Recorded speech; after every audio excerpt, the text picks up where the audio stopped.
नमस्कार, दैनिक चिंतन का बहुत बहुत स्वागत है। इस समय जो आपके सामने एक स्टोरी हम लेकर आए हैं वो आप लोगों के लिए बेहद ज़रूरी है। कहीं ना कहीं आज माता पिता भी सोचते हैं बच्चा है पढ़ा है चलिए बाहर भेज दीजिए, और बच्चों को ये सोचते हैं कि उनका अच्छा मुस्तकबिल बनेगा। एक अच्छे मुस्तकबिल की नींव रखने के लिए बच्चों को बाहर भेजा जाता है, काम करेंगे, अच्छा पैसा कमाएंगे और आने वाले समय में उनकी ज़िंदगी आसान हो जाएगी।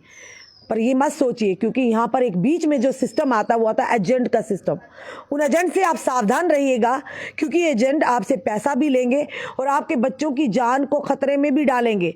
ये गनीमत है, एक परिवार है आरएसपुरा का जहाँ इस समय में बैठे हैं। ये इरफान हमारे सामने, इनकी मदर है, माता जी हैं। ये गनीमत समझिए कि खुशकिस्मती इरफान बचकर यहाँ पर आ गया। अन्यथा अगर जिन माता पिता को पता हो कि हमने 9 लाख या 12 लाख रुपया देकर अपने बच्चे को दर बदर 20 दिन तक जंगल में बिना खाए पी रहना पड़ेगा, तो क्या माता पिता इस चीज़ के लिए आमादा होंगे, राजी होंगे? पर हम फिर से कहेंगे, सावधान रहिए इन एजेंटों से।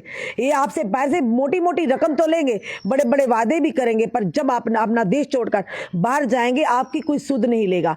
सिर्फ इरफान नहीं, और भी काफ़ी सारे युवा वहाँ पर है। ये ज़रूर बात है कि इरफान पता नहीं किस तरह से बचकर अपनी इन्होंने सतर्कता बताई और अपने देश वापस पहुंचे, अपने माँ बाप के पास पहुंचे। अगर ना पहुंचते, अगर देरी हो जाती, ना जाने हम क्या घटना हो जाती हम भी नहीं कह सकते हैं। पर आज जरूर कहेंगे जनता से सावधान रहिए। और सबसे बड़ी बात, यहाँ की एडमिनिस्ट्रेशन से, एम्बेसी से भी ये निवेदन करते हैं कि खासकर इन लोगों पर जरूर शिकंजा कसा जाए कि जो एजेंटी के नाम पर लोगों की जिंदगी को खतरे में डालते हैं। अपने कुछ लाखों रुपए की, हजार नहीं बल्कि लाखों रुपए की मोटी कमाई भी करते हैं और दूसरों के बच्चों की जिंदगी को खतरे में भी डालते हैं। चलिए, इस समय इरफान हमारे साथ मौजूद है, इनकी जुबानी इन्हीं की दर्दनाक कहानी सुनते हैं, पूरा वाकया क्या हुआ, और आप लोग भी सावधान हो जाएं। जी इरफान, शुक्र है कि आप सही सलामती से मैं अपने माँ बाप के पास अपने घर में बैठा हूँ मैं। ये तो बहुत बड़ी बात है कि यहाँ से मैं फंस गया था, मैं उधर से वापस भी नहीं आ सकता था। क्या बात हुई थी, किसके थ्रू आपकी बात हुई थी, किसके थ्रू आप बाहर गए थे, कहाँ गए थे, कहाँ का आपसे वादा किया था, कितने आपने पैसे दिए, उधर जाकर आपके क्या हुआ, पूरी बात विस्तार से बताइए, ताकि जो भी जनता हमें देख रही है, हमारे जो व्यूअर्स देख रहे हैं, वो भी सावधान होंगे इन एजेंटीगिरी से। जी मैम, बात ये हुई कि मैम मेरे गांव का ही एजेंट है, बाबा राम है, वो काफ़ी देर से, कोई 12-13 साल से वो जर्मन में आगे, उसकी बीवी और उसका बेटा वो काम करते हैं, लोगों से पासवर्ड वगैरह लेते हैं। तो मैंने भी उससे बात की कि मेरे पापा ने कि मैंने भी अपना बेटे को बाहर भेजना है जर्मन में। जी। तो मैं काफ़ी देर से स्टडी वीज़े भी कर रहा, लेकिन मेरा हो नहीं रहा था। तो फिर मैंने, मेरे पापा ने बात की, तो मैंने भी बात की कि मैंने जर्मन में जाना। तो उसने बोला कि 12 लाख लूँगा मैं, तो 1 महीने में मैं तेरे को जर्मन बुला लूँगा अपने पास, ठीक है? तो मैंने बोला ठीक है। मेरे पापा से बात हुई, इसकी बीवी को मैंने दे दिया पासवर्ड। जी। तो जैसे पासवर्ड दे दिया तो 1 लाख रुपये इसने मेरे से इंडिया ही ले लिया था, ठीक है? मैंने पासवर्ड दे दिया। तो फिर इसने मेरे को बताया कि, मैंने बोला मेरा जो चाचा गया है एक, ठीक है? इसने क्या किया, मैंने जब पासपोर्ट दिया ना, 1 हफ्ते बाद मेरे को इसने दे दिया रशिया का वीज़ा। जी। ये अभी आप निकाल के ये बता रहा है बेलारूस का वीज़ा दिया, वो बेलारूस का वीज़ा नहीं था, वो रशिया का वीज़ा था। इसने मेरे को दे दिया रशिया का वीज़ा, रशिया का मेरे को वीज़ा दे दिया। तो मैंने इससे पूछा कि मेरी बात तेरी जर्मन की हुई है, तो तूने मेरे को रशिया का वीज़ा दे दिया है। ये मेरे को बोल रहा है तूने रशिया पहुंचना है, उधर रशिया जैसे तू एयरपोर्ट क्रॉस करेगा, आगे तेरी टैक्सी लगेगी, वो टैक्सी तेरी सीधे जर्मन आएगी, आगे मैं तेरे को लेने आ जाऊँगा। तो मैंने बोला ठीक है। पापा से बात हुई, मेरी बात हुई। तो अब जैसे मेरे को रशिया का वीज़ा है, तो मैं टिकट मेरी को भेज दी मेरे एजेंट ने। तो मैंने इधर से निकल गया, जैसे एयरपोर्ट गया तो मैं रशिया पहुंच गया। जैसे पैसे कुछ दिए थे पहले ना, पहले मैंने इंडिया, इसने मेरे से 1 लाख रुपया ले लिया था, ठीक है? जी। जैसे, और साथ में मैं 1.5 लाख रुपया अपने साथ ले गया, जो इन्होंने मेरे को रास्ते में ही इन्होंने मेरे से ले लिया, ठीक है? जैसे मैं रशिया पहुंचा तो इसने मेरे को ना अपना एक स्लिप भेज दिया कि इसमें तू 3.5 लाख रुपया और डाल दे। तो मैंने उस स्लिप में, जैसे मैं रशिया पहुंचा, मैं 3.5 लाख और डाल दिया, ठीक है? वो मेरे पास बैंक की सारी, ये आपने क्या आपको व्हाट्सएप पे भेजा? कि ये स्लिप, हाँ, स्लिप इसने मेरे को व्हाट्सएप पे भेजी, वो मेरे को सारा कुछ पड़ा हुआ है। हाँ, उसमें इसमें 3.5 लाख रुपया और डाल दो। लाख इसने इंडिया ले लिया, 1.5 लाख मैं साथ में लेके गया, और 3.5 लाख रुपये मैंने उसको स्लिप में डाल दिया। जैसे मैं रशिया पहुंचा, जैसे मैं टैक्सी में बैठा, वो टैक्सी दोपहर को 1 बजे चली और रात को 1 बजे मैं पहुंच गया बेलारूस। बेलारूस में पहुंचा दिया। तो मैंने सोचा कि इसने बोला कि ये टैक्सी सीधा जर्मन में आई है, बेलारूस में पहुंच गई है। आगे वो इसका आगे ना किसी और आदमी के से इसका कांटेक्ट है, ठीक है? जैसे उस रूम पे जाता हूँ, आगे ना 20-22 लड़के उधर और होते हैं। तो जैसे मैं उधर पहुँचा, मैं पापा अपने एजेंट को फ़ोन करता हूँ, मैंने बोला मैं इधर पहुँच गया हूँ, मेरे को पता नहीं किस रूम पे ले आया। ये बोलता तू इस रूम पे ना 1-2 दिन रेस्ट कर, इधर से क्या था, थोड़ा ही रास्ता है, 3-4 घंटे का रास्ता है, तो जैसे ही इधर 1-2 दिन तू रेस्ट कर, तो कल या परसों मैं तेरे को फिर टैक्सी लगी तेरे को अपने पास बुला लूँगा। मैंने बोला ठीक है। 1-2 दिन मैं रहा रूम पे, तो दूसरे-तीसरे दिन फिर रात को टैक्सी लगी। तो इसने मेरे को बोला, मैंने इसको फ़ोन किया, मैंने बोला टैक्सी लगी है, उस टैक्सी में बैठना या नहीं? इसने बोला हाँ बैठ जा, आगे 4-5 घंटे का रास्ता है, बस मैं तेरे को आगे लेने आ जाता हूँ। इसने मेरे को ये बात बोली।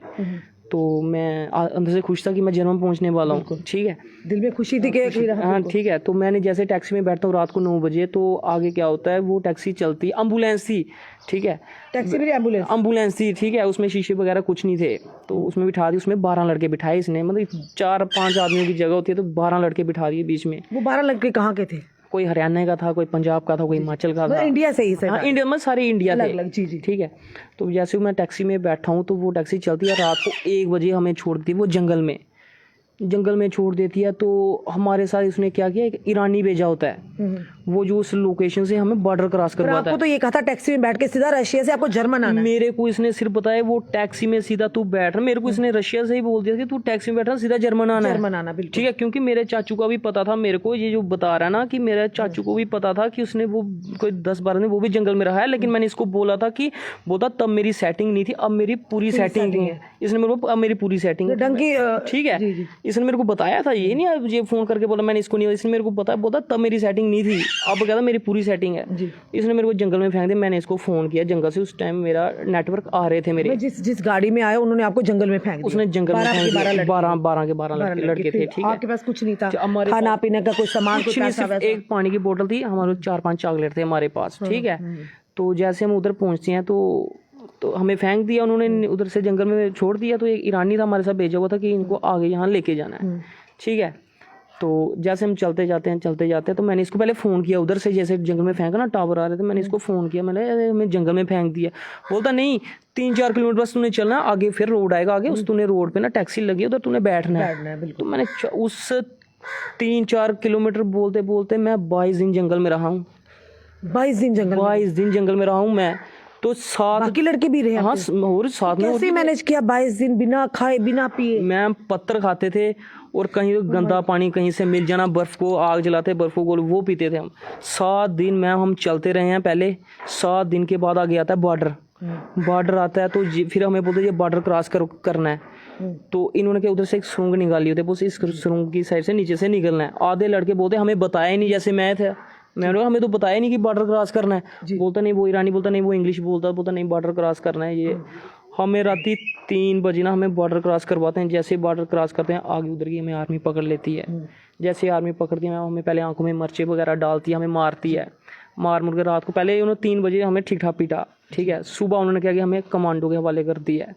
जैसे वो माने आर्मी कौन सी थी? वो पोलैंड की आर्मी। ठीक है, उन्होंने हमें पकड़ा किस लिए? कोई आपने मतलब देखो ना मैम, कैसे बिना उसके? हाँ मैं हमारे वाले तो गोली मारते हुए छोड़कर, उन्होंने गोली नहीं मारी हमें। बिल्कुल आपको ये चीजों का बिल्कुल पता नहीं था? मेरे को पता ही नहीं था। एजेंट के थ्रू जिनके भरोसे आप जा रहे हैं, इतनी बड़ी मुसीबत में फंस मैम उसने मेरे को सिर्फ ये बोला कि सिर्फ मैं पहले बोला था उसको कि मेरा जो चाचा गया वो जंगल वाली साइड से गया, मैंने नहीं बोलता, तब मेरी सेटिंग नहीं थी, अब मेरी पूरी सेटिंग है। जी ठीक है, जैसे वो बॉर्डर क्रॉस करवाते हैं, वो आर्मी पकड़ लेती है, वो हमें कमांडो के हवाले कर दी थी। कमांडो में सुबह शाम को मैम करंट लगाते थे। ये देख लो मैम, मेरे पाँव नाखून उखाड़ दिए, करंट लगाया हुआ है। ठीक है, ये मैं अपने कैमरामैन से कहूंगी जरूर ये दिखाइए, क्योंकि आप लोगों के लिए सीख है कि किसी के बहकावे में जो एजेंट गिरी है भारी पड़ सकती है। ये इनको सिर्फ मतलब है अपनी कमीशन, अपने पैसे से किसी की जान चली जाए, इन्हें कोई लेना देना नहीं है। नेचुरली देखिए, किसी भी देश का कोई कानून तोड़ेगा तो उनको सजा तो मिलेगी, पर ये तो निर्दोष थे। इन्हें तो ये भी नहीं पता था, इन्होंने सोचा था भारी भरकम रकम दिए तो हम आराम से पहुंच जाएंगे जर्मन। ठीक है, बाद जब आर्मी उन्होंने क्या किया, करंट वगैरह लगाया हमें, उन्होंने वैसे हमें खाना दिया। ठीक है, वैसे हमने 7 दिन से कुछ खाया नहीं था जंगल, उन्होंने हमें खाना दिया। और हमें शाम को उनका ऑफिसर आता है, वो बोलता है वापिस चले, इंग्लिश में बोलता है, वो बोलता है वापिस चले जाओ, अगर दोबारा नेक्स्ट टाइम हम आपको गोली मार देंगे। मैम हम उधर से वापिस आ जाते हैं। ठीक है, मैम उधर हम रात में जंगल में धक्के खाने, कभी कहीं भटकते रहना। मैं जो आर्मी ने हमारे फ़ोन तोड़ दिए थे, जो ईरानी था हमारे साथ भेजो, तो वो भी हमें छोड़ के चला गया। हम जंगल में आगे भटकते रहना। मैं कहीं दूर से हमें कोई लाइट दिखनी, हमने बोला उधर रोड होगा, हमने उस साइड चले जाना। आगे दिन वो आर्मी का कैंप होता था, हम फिर से वापस आ जाना, फिर दोबारा आर्मी ना पकड़ ले। ऐसे भटकते भटकते हम 22 दिन बाद मैं रोड के ऊपर लगा। उधर मैं एक इंडियन मिला, हमें पेट्रोल पंप के ऊपर मैं फ़ोन भी नहीं था, कुछ भी नहीं था, ना पासपोर्ट था, ना पैसे थे जेब में। फिर उस इंडियन से मोबाइल लिया, फिर हमने बाबा को फ़ोन किया, फिर हमारे बाबा राम जो एजेंट था आपका ना, एजेंट था, ठीक है। था फिर उन्होंने हमारी टैक्सी लगवाई, फिर हम दोबारा उसी रूम पे आते हैं। उसी रूम पे जब हम आते हैं तो मैम क्या कहता, मैंने इसको बोला कि मेरा पासपोर्ट वापस दे दे, मैंने इंडिया वापस जाना, तूने मेरे साथ बहुत बड़ा फ्रॉड किया। तूने मेरे को बोला कि मैं 5 घंटे बाद तू मेरे पास जर्मन पहुंच जाएगा, तूने 5 घंटे के अलावा तूने मेरे को 22 दिन जंगल में रखा है। तो फिर वो मेरे को बोलता नहीं नहीं तेरे को यहाँ से डायरेक्ट भेज देता हूँ, ये करता हूँ वो करता हूँ, ठीक है। फिर इसने मेरे को तू 40,000 रुपये मेरे को और डाल, तेरे को यहाँ से मैं पोलैंड का तेरे को डायरेक्ट वीज़ा दिलाता हूँ और डायरेक्ट तेरे को बुला लेता हूँ अपने पास। ये सोच रहा था अगर ये इंडिया वापस चले गया, मेरे गाँव का, ये मेरी सारी पोल खोल देगा। रहने वाला यहीं का है, मेरे गाँव का है, मेरे गाँव का है, ठीक है। ये सोच रहा था कि अगर इसको मैं, गाँव का नाम क्या? गेगियाँ। गेगियाँ का रहने वाला, गेगियाँ पड़ता है आरसपुरा में। आरसपुरा जी है ना, ये पीछे गाँव है हमारा गेगियाँ। कितनी देर से ये जहाँ पे गया, वहाँ बाहर गया हुआ है? ये कम से कम कोई 15 साल इसको ये बाहर गया हुआ है। बाहर गया हाँ, उधर से अब इसकी बीवी और इसका बेटा वो काम करते हैं। अब ये यहाँ बैठकर काम जी हाँ, इधर से जो लोगों से पासपोर्ट लेते पर हैं। अगर इरफान आप हिम्मत ना दिखाते, यहाँ आप ये चीज़ें ना यहाँ तक पहुँचते, न जाने आपके साथ क्या हो जाता। 22 दिन, सुनिए ध्यान से, 22 दिन ये बच्चा जंगल में रहा है, बिना खाने के, बिना पिए हुए। किस तरह से इसने सर्वाइव किया होगा, उस समय क्या इसके दिल में आया होगा, क्या दिमाग में आएगा, ये आप भी अंदाज़ा लगा सकते हो और हम भी। तो जिस तरह से उसके बाद यानी कि ये आपने जब ये दोबारा से किस तरह से आप अपने मतलब रूम में पहुंचे? तो जैसे मैं रूम पे पहुंचा, मैंने उधर से इंडियन से फ़ोन करा, दोबारा रूम पे आया, तो फिर मैं इसको बोलता था कि मैंने वापस इंडिया जाना, तूने मेरे साथ बहुत बड़ा फ्रॉड किया। तू तो बोल रहा था 5 घंटे में तू मेरे पास है। वो इंडियन था जो उसने आपकी मदद की? फोन वो इंडियन था मैम, हाँ वो इंडियन था। तो उसने फिर दोबारा रूम पे पहुंचे, फिर मैंने इससे बात करता हूँ, मैंने वापस इंडिया जाना। मैं 22 दिन मेरे घर पे बात ही नहीं हुई थी। मेरे घर वाले फ़ोन करते थे बाबा को, तो बाबा बोलता कि वो जर्मन पहुंच गया हुआ है, वो पता नहीं कहीं कैंप में है, पता नहीं कहाँ पे है। झूठ बोला, इतना झूठ बोलता था ये, बोलता ये जर्मन पहुंच गया हुआ है। इतना नहीं पता मैं जंगल में मैं आगे पीछे भटक रहा हूँ, ना फ़ोन है ना घर पे फ़ोन पे बाद मैं तो उम्मीद ही छोड़ दी कि मैं घर में वापस पहुंच जाऊंगा, ठीक है। तो फिर मैं आगे देखना क्या किया इसने मेरे साथ। तो मैं इससे पासपोर्ट मांगा, ये मेरा पासपोर्ट नहीं देता था। इसने मना कर दिया था कि इसको पासपोर्ट नहीं देना, ये इंडिया मेरी जाके सारी पोल खोल देगा। एक तो मेरे गाँव का है, बिल्कुल ठीक है। फिर मैम इसने क्या किया, उधर से जिस रूम पे हमें रखा हुआ था ना, उस रूम का भी इन्होंने कम से कम कोई 25 लाख रुपये रेंट देना था। वो कोई अंग्रेजन थी। तो इन्होंने क्या किया है कि वो इनसे रेंट मांगती, ये रेंट नहीं देते थे। तो उसने भी क्या किया, इधर हमारे रूम पे आई, हमें बोलती है कि मेरे साथ 5 लड़के मेरे साथ चलो, तो आपको कहीं और शिफ्ट करना है। तो मैं सुबह उठा हुआ था, मेरे को भी बोलती शूज़ है, वो पहले भी आती थी। तो मैंने क्या पता इसने किडनैप करना है हमें। वो हमें 4, मैं था, एक रामगढ़ का लड़का था, 2 लड़के और थे, तो एक हरियाणा का, 5 लड़के हमें तैयार किया। तो हम गाड़ी में बिठाए, तो ले गई अपने साथ, हमें लेके ना किसी रूम पे ले जाती है। तो उधर जाके हमें छोटा सा रूम होता है, उधर हमें बाहर से ताला लगा देती है। तो अंदर जाते हैं, अंदर अफगानिस्तानी होते हैं, उनको बोला हुआ होता है इन्होंने कि इनके एजेंट ने हमारा देना 25 लाख रुपया, अगर ये नहीं देते इनसे घर वालों से दिलवाओ। अच्छा ठीक है। वो क्या करते हैं, वो हमें पहले तो हमें वार्न करते हैं कि एक बार कि अपने घर से 25 लाख रुपये डलवा लो, जो अपने एजेंट को फ़ोन कर लो, नहीं तो हम आपको मारेंगे, ठीक है।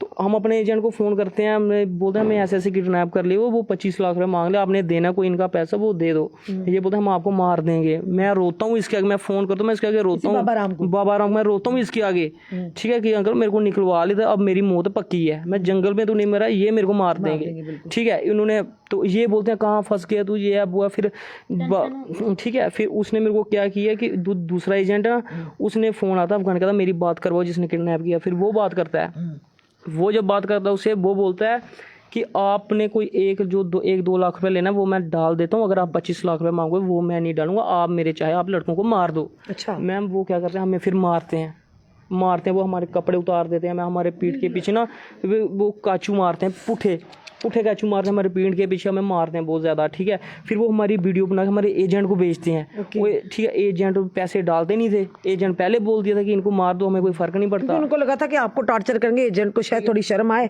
तो पैसे डाल दे, डर के मारे कि बच्चों को पैसे डाल दे, ठीक है।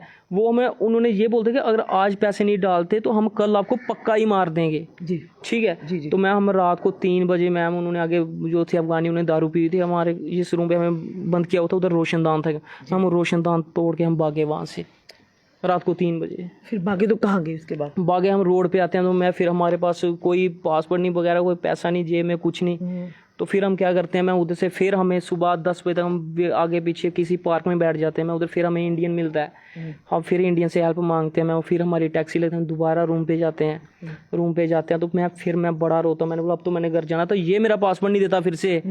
फिर मैंने उसी पाकिस्तानी से बात की, मैंने बोला तू मेरा पासपोर्ट, तूने कितने पैसे चाहिए, तू पैसे बोलता 1 लाख रुपए दे, तेरे को पासपोर्ट दे देता हूँ मैंने उसको रातों रात मैंने 50,000 रुपये उसको डाला घर से, मैंने 50,000 रुपये डाला तो मैंने उससे पासपोर्ट लिया, फिर मैंने 30,000 का मैंने घर से टिकट करवाई और 30,000 रुपया मैं डालकर मैंने उधर की सरकार से वीज़ा लिया, तो मैं इंडिया वापस आया। तो बाकी जो आपके साथ थे जी मैम, मेरे साथ 4 लड़के आए हैं। ठीक है, तो अब मैं जब वापिस आया हूँ, अब ये मेरे को तू बोल रहा है कि तू उधर से अपनी मर्जी से आया, मेरे को बिना बताया आया है, मैं तेरे को कोई पैसा नहीं दूंगा, ये करूंगा वो करूंगा, तो मेरे को ये सिर्फ धमका रहा, मैं तो उधर से अपनी मर्जी से, तू उधर ये करता था, उधर हंसता था, खुश था, ये था वो, मैं इसने मेरे को उधर से किडनैप भी करवाया। ठीक है, तो मैं बाइजिन जंगल में भी रखा। ठीक है, एक तो इसने मेरे से पैसा लिया, ऊपर से मेरे को मार दिलवाई। अब इसका जो जैसे में इसका एजेंट, इसकी बीवी और इसका बेटा काम करता है, उसके बाद जब इंडिया में पहुंच गया आपने, टिकट जो कर पहुंच गए वहां से वीजा लेके, उसके बाद पुलिस में गए? जी मैं पुलिस अपनी कार्रवाई पूरी कर रही है, मैं पुलिस एक घर बार छोड़ के ताले लगा के सारे भागे हुए हैं, इनको पता मैम चोर है बिल्कुल। ठीक है, चोर है तो मैं भागे हुआ, अगर चोर नहीं तो मैं मेरे घर पे रहते। जिस दिन मैं आया हूँ, मैं उसके दूसरे दिन ना मैं छत के ऊपर चढ़ा हूँ, इसका बेटा पीछे होता है, पुलिस में मैंने कार्रवाई की हुई थी, रिपोर्ट शिकायत कंप्लेंट की थी मैंने, बेटा उसका पीछे खेल रहा था, उसी दिन मैं जैसे पीछे खेल रहा था उसका बेटा, तो जैसे पुलिस आती है वो भाग जाता है, मैं जैसे भाग जाता उसी के अगले नेक्स्ट डे उसका व्हाट्सएप पे वो स्टेटस डाल देता कि मैं जर्मन पहुंच गया हूँ। मैं अपना बेटा एक दिन में जर्मन, और हम 2-2 महीने में हम जंगलों में कभी किडनैप करवा रहा है, कभी कुछ करवा रहा है, मैं ये तो गलत है। बिल्कुल, अपने बेटे की फिक्र है, लोगों की, इंसान की, मतलब और भी लड़के होंगे वो तो फंसे होंगे। मैं उधर बहुत लड़के फंसे हुए हैं, एक नहीं हजारों लड़के फंसे हुए हैं। इनकी मम्मी से बात करते हैं, कैसा लग रहा है आपको, आपका बच्चा घर पे आ गया? नहीं वो क्या सोच के आपने बेचा तो क्या आगे से नहीं सोचा तो था हमने, अच्छा उसने भी हमसे धोखा किया, वो बात नहीं है अभी, चलो अब किया तो कोई बात नहीं, पैसे को भी छोड़ो, हर चीज़ को इतना अच्छा है कि जो हमारा बच्चा घर से इस्लामत वापस आ गया। ठीक है, तो हम सोचते हैं कि लोगों को यही बोलते हैं कि जिसके भी बच्चे हैं, माँ बाप हैं, जब बच्चों को बाहर भेजने के मतलब सही एजेंट के थ्रू जाएं, किसी अच्छे ईगल तरीके से, मतलब कि ये हमारी तरह कहीं धोखे में ना आए। अगर ये हिम्मत ना करता तो आज ही आपके वो लड़के खड़े हैं, उनको पूछो कि ये कितना हिम्मत वाला, वो उनको पूछो, ये जिमी बेटा है हमारा, ये भी इसका दोस्त है, उसको पूछो कि ये लड़का कैसा हिम्मत वाला है या नहीं। इसने 7 लड़के भगाए उधर से, 7 अपने जी। एक बच्चे के पास तो पैसा भी नहीं था टिकट का, उनका 30,000 रुपया हमने डाला, मैं कहनी चलो किसी का बच्चा घर आ जाए। एक बच्चे के पास कपड़े नहीं थे, ये बोलता है मम्मी उसका 10,000 डालो हैं, तो मैंने इसके भाई को बोला, मैं क्या चल डाल किसी की मैं डाल दे, बच्चे की तो मदद की, बच्चा भी तो बच गया, क्या पता कि इसकी वजह से उधर किसी और बच्चों की भी जान बच गई, किसी के बच्चे को कुछ नहीं होना चाहिए। हम इतना ही खुश हैं कि जो हमारा बच्चा सही सलामत है, मगर आगे वाले जो भी हैं कोई बाहर की जाने की सोच रहे हैं, वो ऐसा मत किसी गलत एजेंट की वजह से अपने बच्चों की जान खतरे में ना डालें। ये हमने पूरी दास्तां इरफान की आपके सामने रखी है, किस तरह से इरफान बयान कर रहा होगा, वो वक्त जब याद आता होगा रात को सपने में या ऐसे भी, तो क्या इसके दिल पर बीतती होगी, वो भली भांति आप भी समझ सकते हो, वो दर्द हम भी समझ सकते हो। और ख़ास करके ये माँ बाप, जब इन्होंने इरफान के मुख्य बिंदु से ये पूरी दास्तां सुनी होगी, किन कठिनाइयों का सामना किया, किस तरह से इरफान की जान पर बनाई थी। चलिए, ये तो लोग देने लायक है, ऊपर वाला हर एक को देने लायक बनाया, इन्होंने तो चलो दे दिया पैसा। जो लोग, जो माता पिता दिन रात मेहनत करते हैं, अपनी पाई जोड़ के अपने बच्चों को अच्छे भविष्य की, मुस्तकबिल की कामना करते हैं, उन्हें बाहर भेजते हैं कि सोचते चलिए यहाँ कम पैसे हैं, बाहर ज़्यादा पैसा मिलेगा, बच्चे कमाएंगे, आने वाली ज़िंदगी उनकी बड़ी ही आसान होगी। उनका क्या, पैसा भी जाएगा और भगवान ना करे उनके बच्चे को कुछ हो जाएगा, तो क्या पूरी उम्र वो अपने आप को माफ़ कर पाएंगे? इसीलिए कहते हैं ये एजेंटगिरी। पर सबसे बड़ी बात आरसपुरा पुलिस के अधिकारियों के, एसपी हेडक्वार्टर से एसएसपी जम्मू डॉक्टर विनोद कुमार बड़ा अच्छा कार्य कर रहे हैं। आईजी जम्मू जो है, आईडीजीपी जम्मू जो आनंद जैन जी हैं, डीजीपी जम्मू आर सैन जो हैं, बड़ा अच्छा सब कार्य कर रहे हैं। हमारा जो जम्मू डिवीज़न की जितनी भी पुलिस है अच्छा कार्य कर रहे हैं, और ये जो आला अधिकारी जिनके जो अभी नया नियुक्तियाँ हुई हैं, ये वाकई अच्छा काम कर रहे हैं। हम उम्मीद करते हैं ये वीडियो उन तक ज़रूर जाएगी और इसकी तह तक जाएंगे, और ऐसे लोगों पर शिकंजा कसिए, एक नहीं और भी कई एजेंट हैं, अभी उनको भी एक्सपोज करेंगे कि जो लोगों को भला फुसला कर उनसे पैसा लेते हैं और बाद में काम नहीं होता और पैसे भी नहीं देते हैं, यानी उन्हें लटकाते हैं। और अगर जो लोग हैं इनके जैसे बाबा राम जी जो इनका नाम लिया है, और उनसे हमारी बात भी हुई व्हाट्सएप पर, वो कहते हैं मैंने नहीं ये अपनी मर्जी से गए हैं, ये अपनी मर्जी। अगर अपनी मर्जी से गए होते क्या माँ बाप अपने बच्चे को 20 दिन जंगल में भूखा प्यासा छोड़ने के लिए तैयार होते? शर्म आनी चाहिए ऐसे लोगों को। आपके आगे भी परिवार है, अगर भगवान ना करे आपके बच्चों के साथ ऐसा हो तो आपको आपके दिल पर क्या बीतेगी। तो इसी तरह दूसरों की ममता को भी समझिए, दूसरों की भी परेशानी को समझिए। आज पैसा है कल नहीं है, पैसा हमेशा नहीं रहता इंसान के पास, पर अपने कर्मों का फल तो भोगना पड़ता है। तो इसीलिए कर्म करने से डरिए कि अच्छे कर्म करिए ताकि आने वाले आपकी पीढ़ियां भी अच्छे रास्ते पर चले। अगर आप इस तरह से धोखाधड़ी किसी माँ बाप के बच्चे की जिंदगी के साथ खिलवाड़ करेंगे चंद लाखों पैसों के लिए, ये दुनिया फानी है, पर आप लोग ये समझेंगे नहीं है। आज है आप कल नहीं है। पर ये जरूर कहेंगे उन माता पिता से, अपने व्यूवर से, सतर्क रहिए, सावधान रहिए इस सोच में कि बच्चा बाहर जाएगा, अच्छा पैसा कमाएगा, उसकी ज़िंदगी बनेगी, उसकी ज़िंदगी को जोखिम में ना डालिए। एजेंट, अगर आपके बीच में एजेंट होता है, एजेंट के थ्रू आप बाहर जाते हैं, और देखिए इन्हें कहा कि सुरंगों के अंदर से इन्हें निकलना पड़ा, यानी कहाँ से देखा जाए तो 2 नंबर के आप यहाँ पैसा 1 नंबर का लेते हैं और काम आप 2 नंबर के करते हैं। इस पर एम्बेसी ने, हमारी जितनी भी पुलिस एडमिनिस्ट्रेशन है, क्राइम ब्रांच है, इन लोगों पर ज़रूर शिकंजा कसना चाहिए। इनके लिए भी कोई ना कोई रूल्स निर्धारित होने चाहिए। और मुंह मांगा पैसा मांगते हैं, 12 लाख, 9 लाख, 10 लाख, इन्होंने तो ये बिजनेस बना लिया हुआ है। 16 लाख, 17 लाख, यानी अपनी कमीशन भी 4-4, 5 लाख ले लेते हैं, पर लोगों की ज़िंदगी को खतरे में डालते हैं। इसीलिए आज ये कहानी आप तक लाना बहुत ही ज़रूरी था, बहुत ही ज़रूरी था। अगर इरफान हिम्मत ना दिखाता तो आज इरफान सही सलामत अपने माँ बाप के पास नहीं होता। यही इरफान, ना जाने कितने और इरफान इसी तरह से धोखाधड़ी का शिकार हुए हैं, वहाँ पर फंसे हुए हैं। तो जिन जिन के बच्चे भी बाहर गए हैं, आप ज़रूर उनकी जांच रखिए कि वो ठीक है नहीं है, किस हालात में है। एजेंटों पर भरोसा मत कीजिए। जिस तरह से इन्हें कहा गया था, बाबू राम जी ने, आपका बच्चा अब जर्मन पहुंच गया है, बिल्कुल ठीक है। बाबा राम ने कहा था कि बच्चा ठीक है, बिल्कुल ठीक है, वो पहुंच गया। कितना झूठ बोलते हो आप, और किसी की ज़िंदगी के साथ खिलवाड़ करते हो चंद पैसों के लिए। लानत है ऐसे लोगों के ऊपर। हमारी जनता जितनी भी देख रही है, अपने कमेंट, अपने सुझाव हमें ज़रूर दीजिएगा। इस वीडियो को जितना हो सके इसे शेयर कीजिए। अरे कहते हैं ना, दुर्घटना से, यानी ये कहेंगे prevention is better than cure, यानी इलाज से परहेज बेटर है। तो इसीलिए कहते हैं मत करिए। अपने देश में कम पैसा ही हो, पर अपनी आंखों के सामने तो अपने बच्चे हैं ना, सही है, स्वस्थ है। पर देश में क्या उनके साथ होता जब यहाँ से चले जाते हैं, ये कोई नहीं जानता, जिसका उदाहरण इरफान है सामने है। और आज इसने जो आप बीती बताई, हम भी डर गए हैं। तो आप भी ध्यान रखिएगा, सतर्क रहिएगा, सावधान रहिएगा। जुड़े रहिए ऐसे हमारे साथ अगले अपडेट के लिए। जय हिंद, जय भारत।